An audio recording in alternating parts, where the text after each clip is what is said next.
Toi, quand tu as remporté le GP Explorer 2 le 9 septembre dernier, paumé en vrai. Ouais, j'ai crié dans la voiture, je sais plus, je suis monté sur la voiture. En fait, tout va tellement vite, tu prends plein la tronche. Woupa! Pourquoi Despiello? C'est plutôt un surnom qui m'a été donné par un de mes cousins. Je cherchais un gamer tag pour la PS3 à l'époque. Ce gamer tag est devenu mon nom de scène, ce qui est complètement fou en fait. C'était comment de soulever ton trophée avec Pierre Gasly et Esteban Ocon? Lourd, beaucoup trop lourd.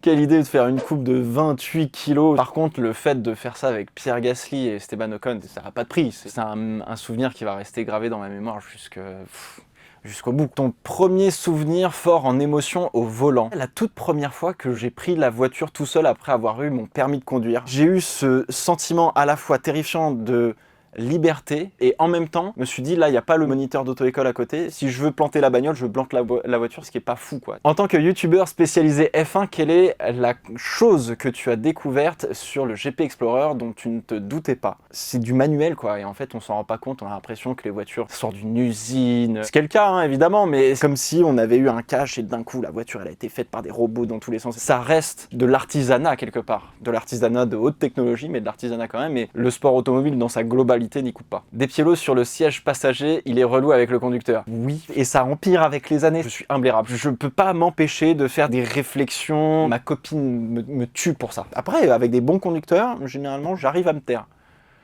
Ils sont comment Soso Manes et SCH à bord d'une F4? C'est des gens en or, vraiment. Ils ont toujours été très appliqués. Soso, il a été beaucoup trop appliqué presque. Il est devenu beaucoup trop bon à la fin. Ils sont quand même bons pilotes. Hein. Tu nous expliques ce qu'est le DRS. C'est ce qu'on appelle le Drag Reduction System en anglais, ce qui est le système de réduction de la traînée, qui est simplement un appendice sur l'aileron arrière d'une Formule 1, qui s'ouvre et du coup laisse passer l'air, donc du coup réduit la traînée. La traînée, c'est quand on met sa main sur le côté, là, dans le...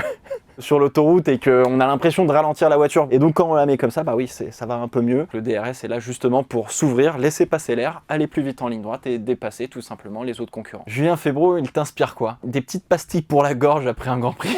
Elle est presque là, cette victoire! Accélère! Accélère! Oui, il va aller la chercher! Ne lâche pas! La victoire! Quand il sait donner de la voix, il donne de la voix. Sacré jus.